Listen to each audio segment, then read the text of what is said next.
Ramadan dengan nawaitunya sebagai muslim. Bismillahirrahmanirrahim, semoga mendapatkan ridho dari Allah dan semoga menjadikan ladang amal kebaikan untuk narasumber, untuk panitia dan semua tamu undangan.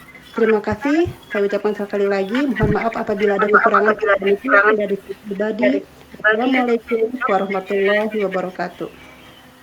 Waalaikumsalam warahmatullahi wabarakatuh. Silakan Bu Siti Nurjanah, dilanjutkan untuk selanjutnya ke Dr. Zulkifli. Nanti mungkin Pak Rektor bisa membantu membacakan doa Pak Rektor. Pak Rektor Abdullah. Bapak Rektor dari Al-Katiri. Sedang ada kegiatan, mungkin silakan dilanjut ke Pak Dr. Zulkifli saja, Bu Siti. Untuk pembacaan doanya, persilakan kepada Bapak Dr. Zulkifli. Mangga, silakan Bapak. Baik, terima kasih. Assalamualaikum warahmatullahi wabarakatuh. Mari kita awali pertemuan kita pada pagi hari ini dengan sama-sama. Yang pertama adalah sama-sama membaca surah Al-Fatihah. A'udzubillahi minasyaitonirrajim. Bismillahirrahmanirrahim. Alhamdulillahirabbil alamin. Arrahmanirrahim. Maliki yaumiddin. Iyyaka na'budu wa iyyaka nasta'in. Ihdinas siratal mustaqim. Siratal ladzina an'amta 'alaihim ghairil maghdubi 'alaihim waladdallin. A'udzubillahi Bismillahirrahmanirrahim. Alhamdulillahirabbil alamin. Shalatu wassalamu ala asyrafil anbiya'i wal mursalin. Sayyidina Muhammad wa ala alihi wa sahbihi ajma'in. Allahumma ighfir lana dzunubana wa liwalidayna warhamhuma kama rabbayana shighara. Allahumma inna nas'aluka salamatan fid din wa 'afatan fil jasad wa ziyadatan fil ilmi wa barakatan fil rizqi wa taubatan qabla al maut wa rahmatan 'indal maut wa maghfiratan ba'dal maut. Allahumma hawwin 'alaina fi syakaratil maut wan najata minan nar wal 'afna al hisab. Allahumma tawil umurana wa sahih jasadana wa nawwir qulubana wa sabbit imanana wa ahsin a'malana wa wasi' arzakana wa ilal khair qarribana wa minasyarri ab'adana wa qadhi hawajana fid din wad dunya wal akhirah innaka ala kulli syai'in qadir.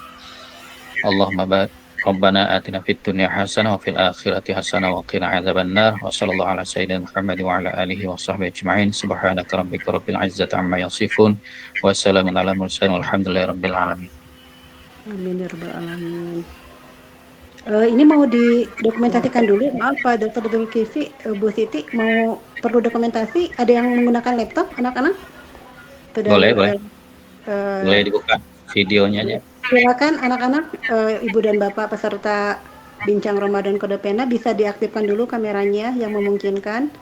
Iya, yang mau dokumentasi siapa yang menggunakan laptop? Ada Sofia. Ya silakan Sofia, dibantu Sofia. Ya terbiasa beri aba-aba, senyum semuanya. Izin ya Bapak Ibu, 1, 2, 3.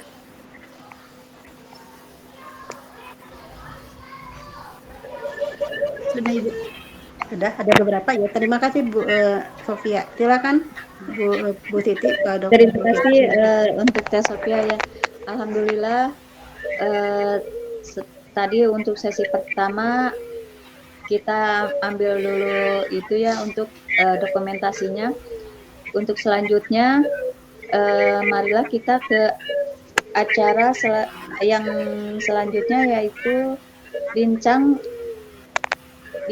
Kode Pena yang kedua ya, bincang Ramadan Kode Pena yang kedua dengan tema keluarga dan Ramadan.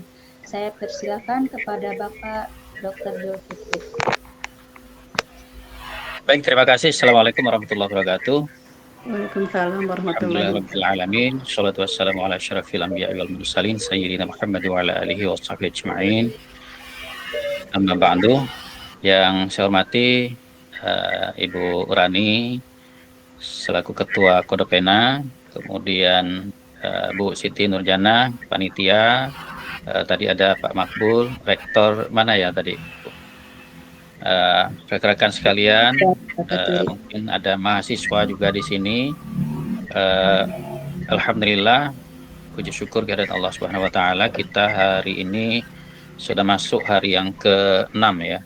Hari ke-6 Ramadan, juga hari ke-6 bulan Maret. Alhamdulillah kita masih berikan kesempatan untuk majelis ilmu lah ya, majelis ilmu meskipun dengan cara yang jarak jauh bisa kita bertemu, saya di Pontianak, Bu Rani di Bandung, kemudian Pak Makbul mungkin di Nusa Tenggara di sana. Alhamdulillah kita bisa kumpul di sini. Inilah berkah Ramadan, saya kira kita bisa menjalin silaturahim sambil berbagi ilmu lah ya. Saya kira kita berbagi ilmu, majelis ilmu kita. Memang mungkin ini salah satu sunnah yang mesti kita kembangkan dalam bulan Ramadan ini. Kita kalau kebetulan saya ingin mengambil tema Ramadan dan keluarga, mengacu pada surah Al-Baqarah yang kaitan dengan perintah kewajiban melaksanakan ibadah puasa. Dalam rangkaian ayat-ayat perintah ibadah puasa dimulai dari surah Al-Baqarah ayat 183, kemudian pada 100 berapa itu? 89 udah salah ya. 188. Nah, di antara ayat-ayat itu ada satu ayat tapi agak panjang di ayat 187. Rasulullah SWT berfirman, uhilla lakumul lailatas syiyamir rafasu ilan nisaikum hunna libasul lakum wa antum libasul lahunna, dan seterusnya. Ayat ini cukup panjang, bicara tentang bahwa salah satu yang tidak boleh kita lakukan pada pelaksanaan ibadah puasa Ramadan itu adalah hubungan suami istri, tetapi dihalalkan, kata Al-Quran 187 Al-Baqarah itu, dihalalkan bagimu pada malam hari puasa bercampur dengan istrimu, mereka adalah pakaian bagimu dan kamu adalah pakaian bagi mereka, dan seterusnya. Jadi saya memandang bahwa memahami ayat Al-Quran perintah puasa itu tidak bisa kita hanya baca satu ayat itu. Nah, di dalam ilmu tafsir ya kita harus paling minimal rangkaian ayat yang terkait dengan Al-Baqarah tadi itu, perintah puasa sampai ke 188 atau 89. Nah, salah satunya adalah informasi atau ketentuan bahwa kita dibenarkan untuk hubungan suami istri di malam hari. Jadi itu dihalalkan di malam hari. Kemudian potongan ayat itu berikutnya adalah hunna libasul lakum wa antum libasul lahunna.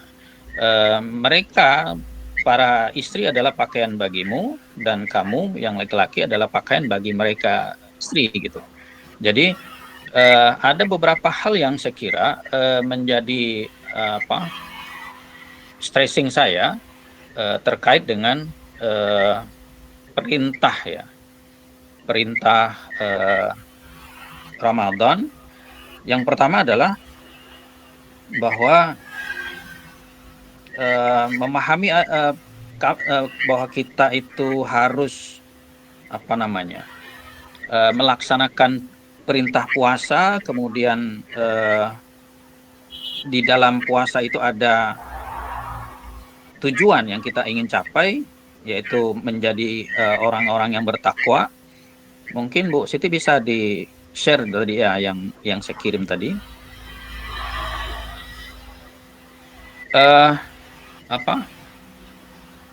Mencapai takwa itu tidak hanya sekedar kita ibadah puasa ansihnya gitu.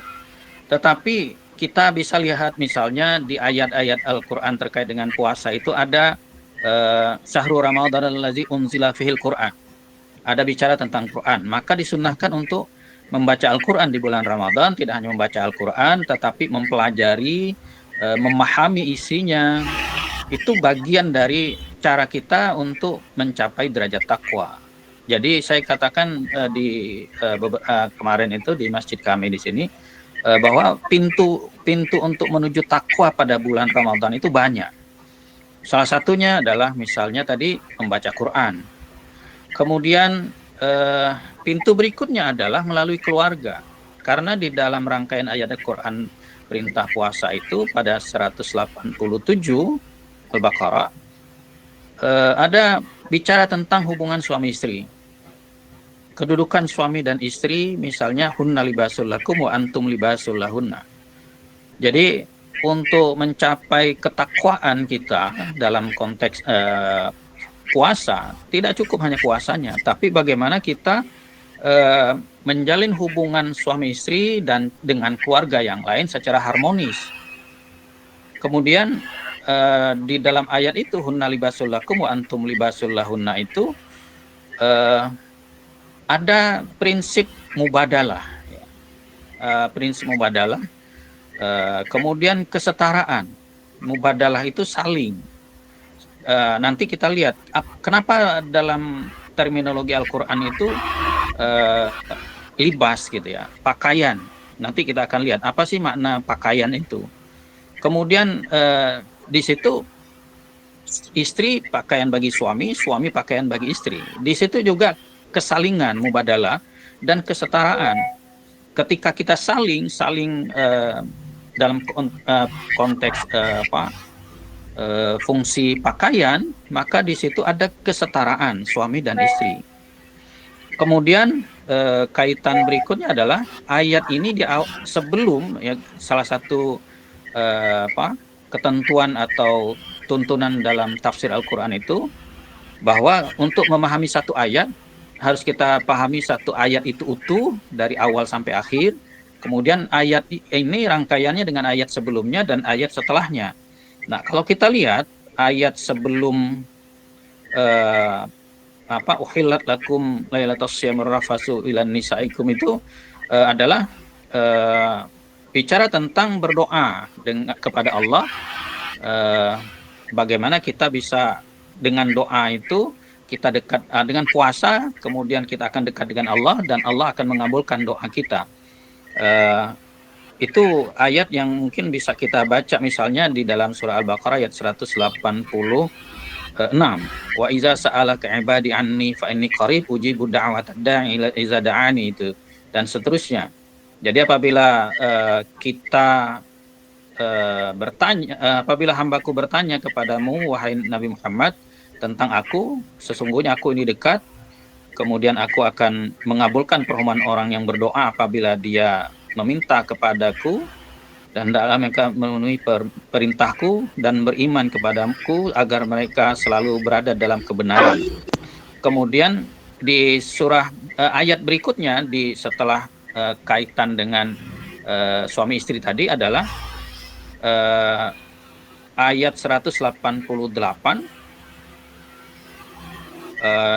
wala ta'kulu amwalakum bainakum bil batil watadulu biha ilal hukami, dan seterusnya.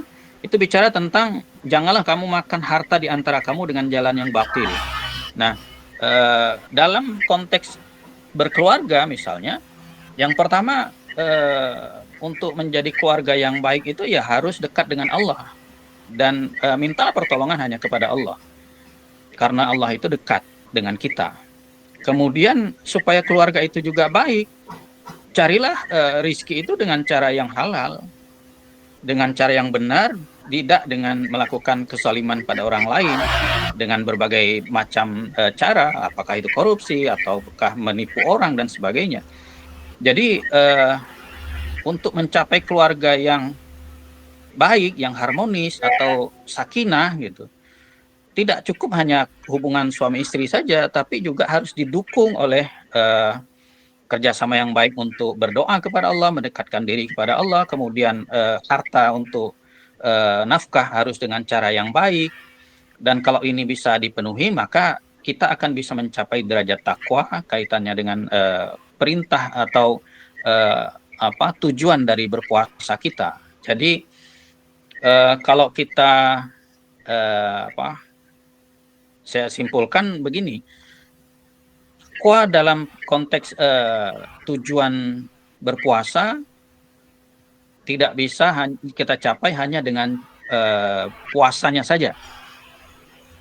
Karena kalau kita hanya puasanya saja, itu yang disebut dalam hadis Nabi, banyak orang yang berpuasa tapi tidak mendapatkan pahala puasanya kecuali dia hanya mendapatkan lapar dan haus saja. Nah, karena itu supaya kita puasanya tidak hanya lapar dan haus, maka kita harus dalam puasa, dan tidak hanya di dalam puasa sebenarnya, tetapi setelah puasa seharusnya kita semakin harmonis hubungan suami istri, harmonis hubungan orang tua dengan anak dan dengan keluarga yang lain. Karena itu di Indonesia mungkin menurut saya adanya Lebaran ya, kita tradisi Lebaran, mudik kampung, pulang kampung gitu ya. Sebenarnya rangkaian dari bagaimana kita tadi hubungan harmonis keluarga, tidak hanya suami istri, tapi kepada keluarga-keluarga yang lain, yang terkait dengan suami dan istri kita, itu harus kita jalin silaturahimnya supaya puasa kita jadi sempurna. Kemudian tadi keluarga, supaya keluarganya baik, tidak hanya hubungan suami istri, tapi juga tadi harus selalu dekat kepada Allah, berdoa kepada Allah, minta hanya kepada Allah, dan berikutnya juga adalah untuk memenuhi seluruh kebutuhan keluarga, apakah suami yang mencari nafkah atau istri membantu suami mencari nafkah, semua nafkah itu harus dengan cara yang dibenarkan oleh Allah, tidak dengan cara yang batil di dalam surah Al-Baqarah ayat 188 tadi. Jadi mungkin kalau di dalam hadis sudah disebutkan ini sunnah-sunnahnya dalam berpuasa gitu ya. Tetapi mungkin masih jarang orang melihat bahwa konteks berpuasa itu juga dalam konteks bagaimana puasa itu bisa mengharmoniskan hubungan suami istri. Bagaimana caranya? Maka tadi kalau kita lihat fungsi pakaian di dalam surah Al-Baqarah ayat 187 tadi itu disebutkan bahwa hunna libasul lakum wa antum libasul lahunna. Mereka yang perempuan atau istri adalah pakaian bagi suami, dan suami adalah pakaian bagi istri. Apa sih fungsi pakaian? Nah, fungsi pakaian ada fungsi biologis, fungsi sosial, fungsi budaya. Misalnya melindungi tubuh dari berbagai hal dari luar, misalnya dari cuaca panas, dingin, sinar matahari, debu, hal-hal yang yang berbahaya dengan kita, misalnya melindungi tubuh kita dari kuman dan sebagainya, melindungi diri kita dari penyakit, dari cedera, dari ketidaknyamanan, menyamarkan kekurangan orang yang berpakaian. Mungkin ada hal-hal di tubuh kita yang kurang baik untuk dilihat orang, maka dengan menggunakan pakaian maka dia terlindungi. Dengan berpakaian kita menjadi nyaman gitu kan, menjadi pantas. Bahkan yang paling penting adalah kepantasan kita sebagai manusia. Kemudian fungsi sosialnya, pakaian sebagai identitas kelompok, menunjukkan status sosial, jati diri, kemudian memperindah diri, memberikan rasa nyaman, dan seterusnya. Yang ingin saya lihat adalah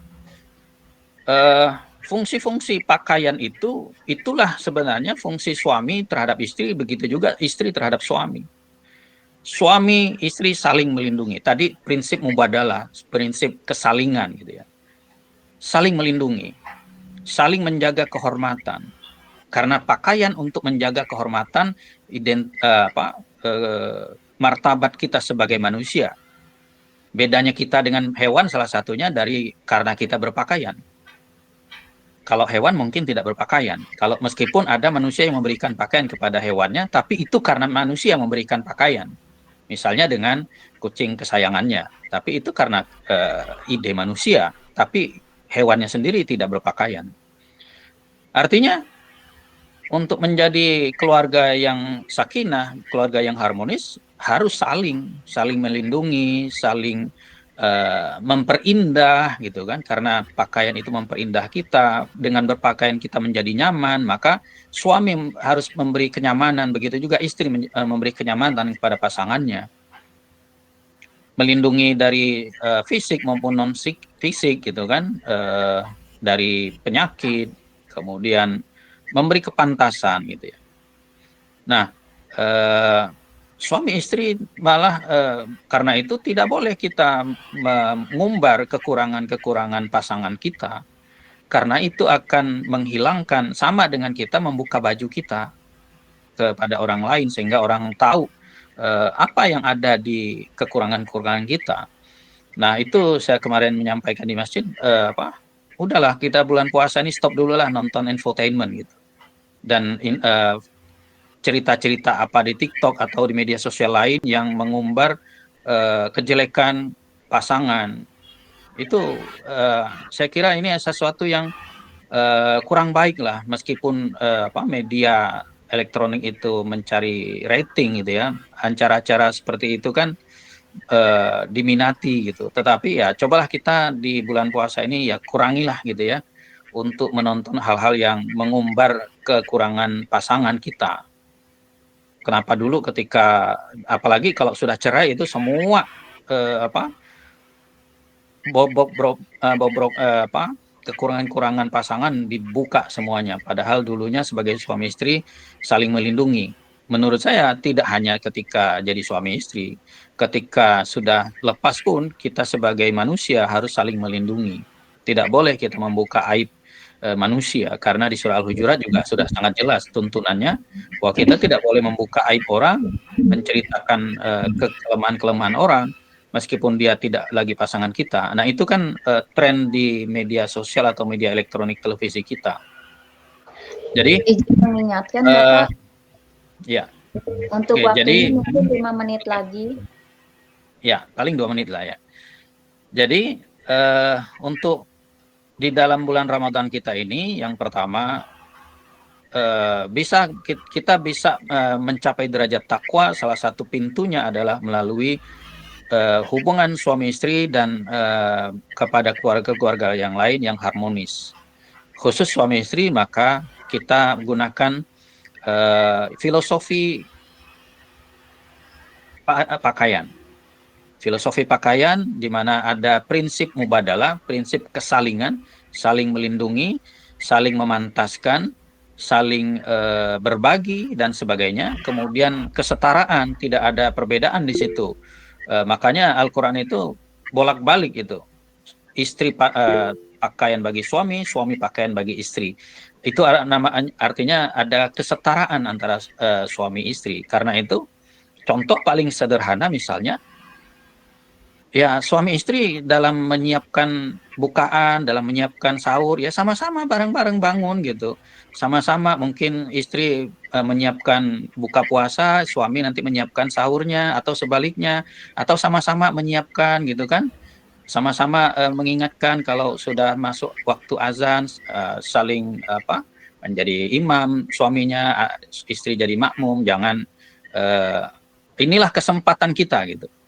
Puasa ini kesempatan kita untuk memperbaiki hubungan-hubungan kita dengan keluarga, terutama suami istri yang mungkin agak renggang ketika sebelum puasa. Jadi di antara pintu untuk mencapai takwa dari puasa kita adalah dengan hubungan suami istri yang baik, yang saling melindungi, saling melengkapi, saling menutupi kekurangan, bukan saling mengumbar keburukan pasangan. Saya kira itu. Terima kasih.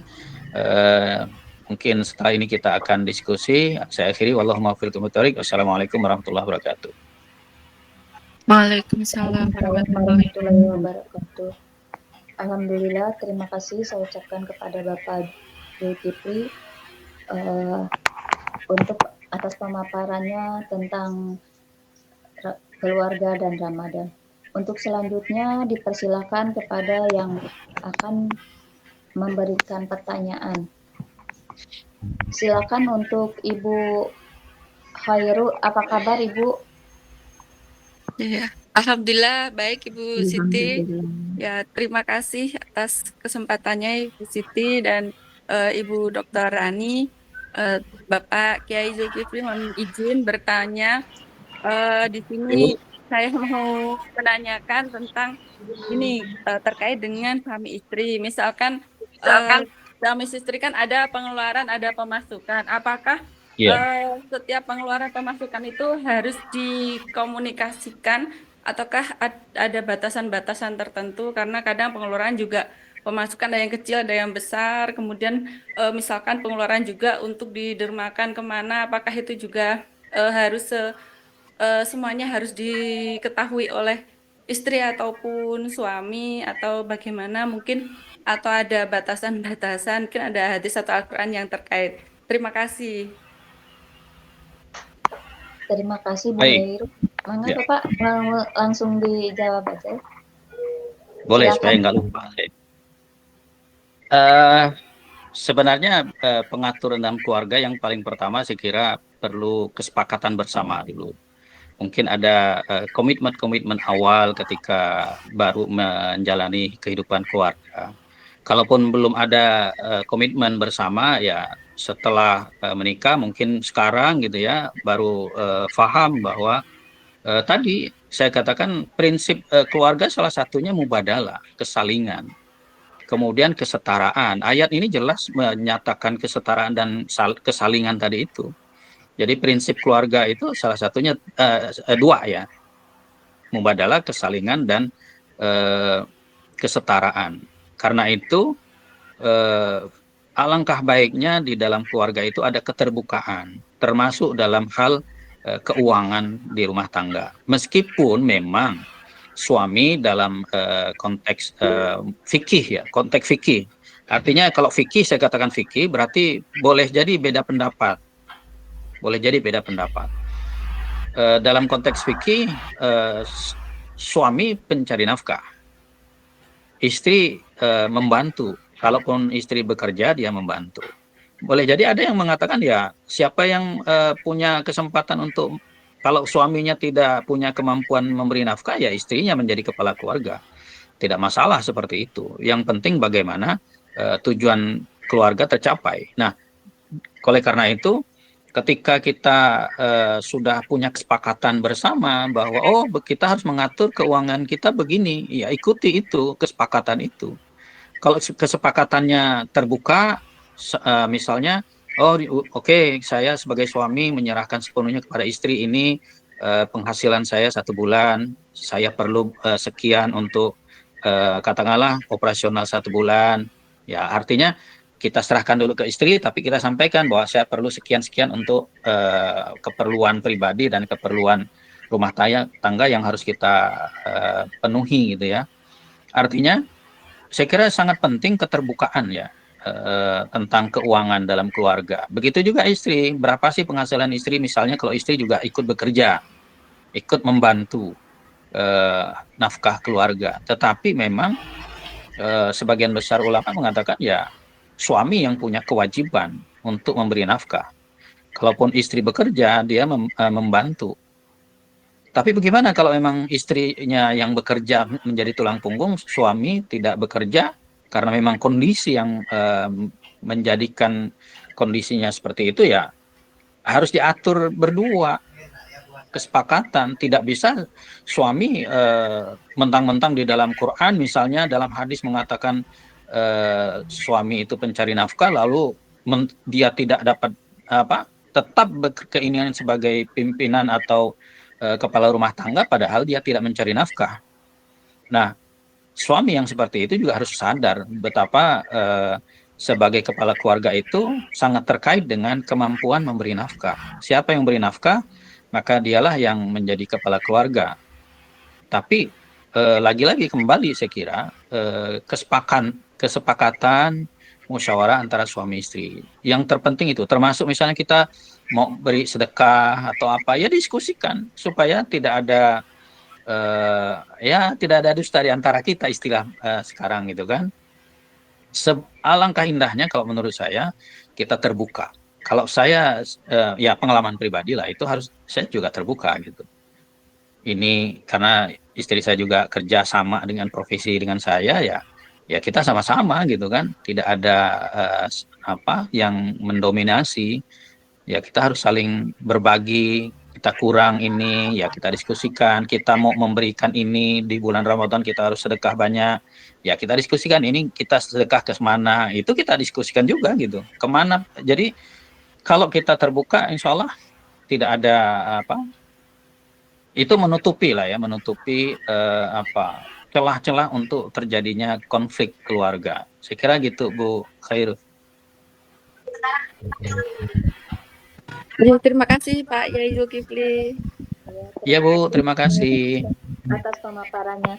Silakan, barangkali masih ada waktu sekitar beberapa menit lagi. Barangkali ada yang ingin bertanya. Silakan.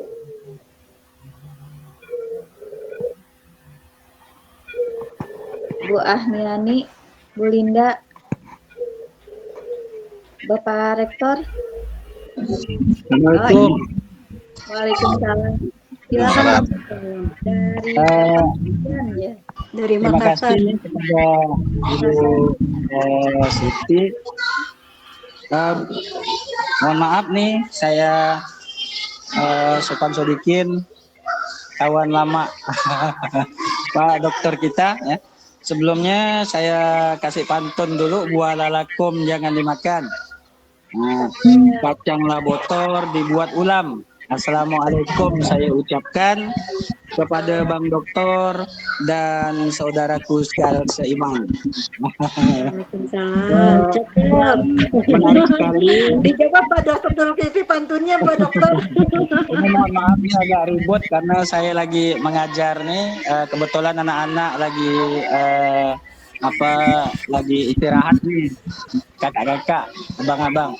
Jadi menarik sekali dari Bang Dokter Zulkifli tadi ya. Bang Dokter sekalian, kita lama tak ketemu nih Bang Dokter ya. Nah, mudah-mudahan panjang umur. Nanti tinggal kopi darat belum nih ya. Kemarin kebetulan kita ada ngumpul di rumah kawan kita, Bang Dokter enggak sempat hadir kemarin. Masalah kunna libasul lakum wa antum libasul lahun, itu kesetaraan gender istilah kami. Kebetulan saya adalah salah satu pegiat pemberdayaan perempuan dan perlindungan anak di Kota Pontianak nih. Jadi ada semacam satu kekhawatiran saya bercermin dari negara-negara maju seperti Korea, Jepang, dan beberapa negara lainnya yang melihat bahwa kesetaraan gender itu benar-benar setara antara laki dan perempuan. Dulu disebut dengan emansipasi. Nah, cuma kita dalam Islam itu, terutama kami pegiat itu kurang sependapat kalau istilah emansipasi itu. Ya, nah, tapi kalau kesetaraan gender itu dan memang benar ada di dalam Al-Quran. Nah, tapi ada masalah di situ. Karena di beberapa kasus kesetaraan gender ini sehingga mengakibatkan batas-batas wilayah antara laki dan perempuan itu jadi kabur gitu, jadi abu-abu. Nah, padahal Allah itu memberikan batasan bagi laki dan perempuan sesuai dengan kodratnya masing-masing. Nah, kita lihat di Korea sekarang atau di Cina, mereka sudah kekurangan penduduk. Nah, di sini salah satu penyebabnya kami lihat itu dari beberapa penelitian yang dilakukan itu adalah kaum perempuan di sana sudah tidak mau untuk melahirkan karena mereka sibuk bekerja, karena mereka sama setara dengan laki-laki, mereka juga harus bekerja, harus sibuk, sehingga kalau melahirkan itu menghambat karir mereka. Nah, di sini merupakan salah satu kekhawatiran saya. Kedua, bisakah kita membagi tenaga atau stamina kita, kalau terutama untuk para ibu-ibu ya, karena ibu-ibu itu juga di beberapa ayat Al-Quran itu ya merupakan salah satu pembuat dasar pendidikan di dalam keluarga, walaupun ayah juga harus terlibat langsung. Nah, ini bagaimana menurut Bang Dokter tentang kekhawatiran saya ini? Nah, seperti itu ya. Janganlah sampai kita orang Islam mengikut-ngikut kesetaraan gender, lalu kita tidak bisa menempatkan tempat kita pada masing-masing tempat. Padahal di dalam Al-Quran pun Allah membatasi antara fungsi laki-laki dan perempuan. Nah, mungkin itu Pak Dokter, terdengar-dengar makan telepon sebab lupa baca bismillah, mohonlah maaf minta diampun kalau saya keliru dan salah. Pergi menyadap di waktu malam, buah lalakum jangan disentuh. Saya berucap akhirul kalam. Assalamualaikum warahmatullahi wabarakatuh. Waalaikumsalam warahmatullahi wabarakatuh. Maka dipersilakan. Nah, lanjut. Ya, terima kasih Bang Sopan Sodikin. Ini teman lama saya. Cuma jarang ketemu meskipun sama-sama di Pontianak gitu ya. Ya, terima kasih masukannya Bang Sopan. Ya, memang fakta di lapangan menunjukkan memang di Korea dan beberapa negara-negara maju.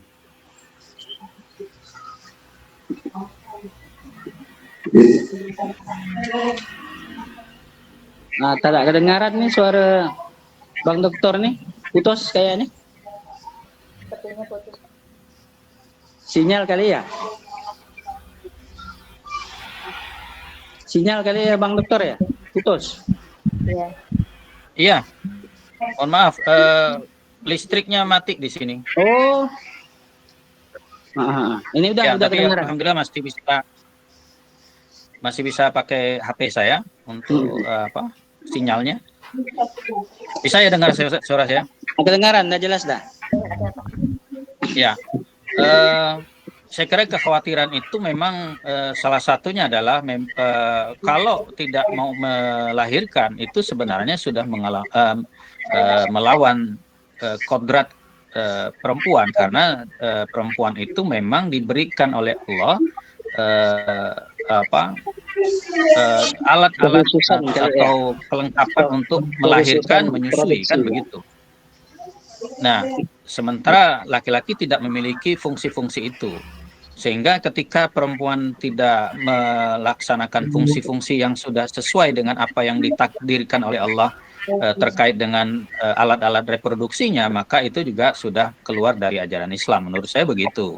Sehingga bagi umat Islam, takdir sebagai perempuan yang memiliki alat-alat reproduksinya itu ya harus ditaati gitu. Sehingga kekhawatiran itu menurut saya tidak perlu gitu ya. Nah, mereka kan tidak mengerti, mungkin di Korea memang hampir banyak sekali yang tidak mau lagi menikah kalau di Korea gitu kan. Sementara dalam Islam menikah itu salah satu sunnah Rasul kan begitu. Nah, kalau ajaran Islam yang menjadi dasar katakanlah sekarang itu kesetaraan gender, saya kira kita tidak akan perlu khawatir apa yang tadi disampaikan oleh Bang Sopan tadi. Nah, kemudian apa tadi itu? Yang kedua apa Bang Sopan tadi itu? Nah, itu apa? Kalau kita lihat kan tadi bagaimana kaum perempuan itu membagi energinya gitu. Kalau seandainya mereka itu melakukan aktivitas seperti laki-laki, misalnya mencari nafkah dan lain-lain gitu. Padahal kan kalau kita lihat di beberapa ayat Al-Quran itu memang fungsi utamanya kan ada pada kepala keluarga itu kan pada laki-laki. Jadi fungsi perempuan itu kan seharusnya cuma untuk sekedar membantu saja gitu kan, mencari nafkah. Tetapi kan di kenyataannya ada juga yang justru perempuan yang jadi tulang punggungnya gitu, bukan tulang rusuk istilahnya. Yang itu yang bagaimana itu Bang? Nah, itulah yang saya katakan tadi. Komunikasi antara suami istri itu harus betul-betul gitu ya, harus terbuka, termasuk misalnya ketika yang perempuan menjadi tunggang punggung, yang suami harus sadar diri di mana posisi dia sebagai suami yang tidak memberi nafkah. Karena itu dia harus mengambil peran yang lain yang seharusnya dilakukan oleh perempuan, karena pertukaran pencari nafkah, maka posisi yang lain ya perlu juga ada pertukaran, menurut saya begitu. Tidak bisa kita tetap mengikuti istri mencari nafkah, juga harus melaksanakan hal-hal fungsi-fungsi lain, sementara yang suami diam-diam saja tidak membantu fungsi-fungsi perempuan begitu. Karena itu kesalingan itu adalah saling memahami, saling menutupi, saling berbagi, saling membantu. Kalau stamina, saya kira perempuan stamina ya, dalam bentuk stamina, bukan kekuatan fisik gitu ya. Tapi stamina perempuan saya yakin Lebih. banyak yang mengatakan jauh lebih Ya, benar. tinggi stamina perempuan dibanding laki-laki. Tetapi janganlah stamina perempuan yang kuat itu atau staminanya yang tinggi lalu dimanfaatkan oleh laki-laki untuk ongkang-ongkang kaki menurut saya. Jadi prinsip kesalingan itu harus betul-betul menjadi pegangan kita gitu kan, untuk saling berbagi. Saling itu kan saling menutupi. Misalnya istri kurang di sini, maka suami yang mengisinya gitu. Harusnya seperti Suami itu. kurang di sini, istri mengisinya begitu. Harusnya begitu. Makanya hibunna libasul lakum wa antum libasul lahunna itu prinsip saya kira. Mohon maaf nih, Jadi Bang tidak Dokter. sehingga ya. Mohon maaf Bang Dokter. Bagaimana dengan ar-rijalu qawwamuna 'alan nisa itu Bang Dokter? Itu tapi ayat itu kan ada laki-laki itu menjadi pemimpin. Menurut saya bukan sekedar pemimpin ya. Qawamun itu melindungi ya, menjadi pengayom. Tetapi di rangkaian ayat itu ada karena apa? Karena dia yang memberi nafkah gitu. Nah, di situ ayat itu harus masalah. dipahami. Nah, siapa yang mencari nafkah maka dia menjadi pengayom. Jadi ayat itu jangan dipotong ar-rijalu qawwamun 'alan nisa saja tok di situ, enggak. Ayat itu sebelumnya dan setelahnya harus dipahami. Dan salah satu yang harus kita pahami, ar-rijal itu diberi ke posisi sebagai qawwamun karena dia ada kelebihannya di mana dia memberi nafkah. Artinya gimana? Kalau dia tidak memberi nafkah, maka qawwamun 'alan nisa itu tidak ada begitu. Artinya siapa yang qawamun maka dia menjadi siapa yang mencari nafkah dia yang menjadi pelindung pengayom tadi. Tidak sekedar pemimpin. Qawamun itu tidak sekedar pemimpin. Mungkin bisa Bapak Ibu sekalian baca tafsir yang dibuat oleh Menteri Agama kita yang sekarang tentang tafsir ayat-ayat gender itu. Bahwa memahami ar-rijalu qawwamuna 'alan nisa, yang pertama itu dalam konteks keluarga, bukan kepemimpinan di dalam masyarakat secara umum.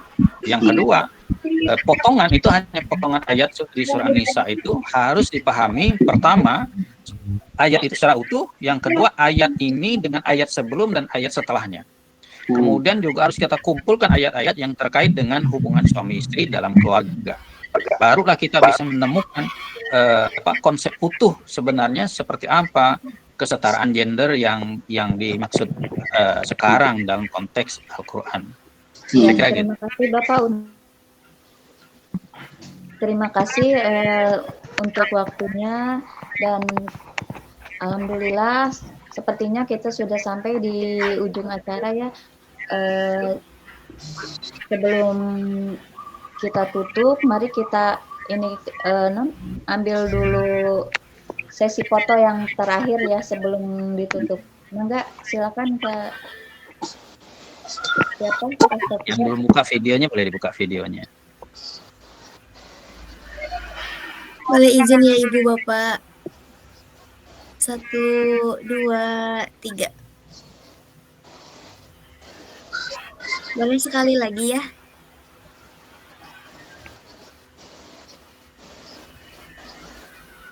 Satu, 2, 3.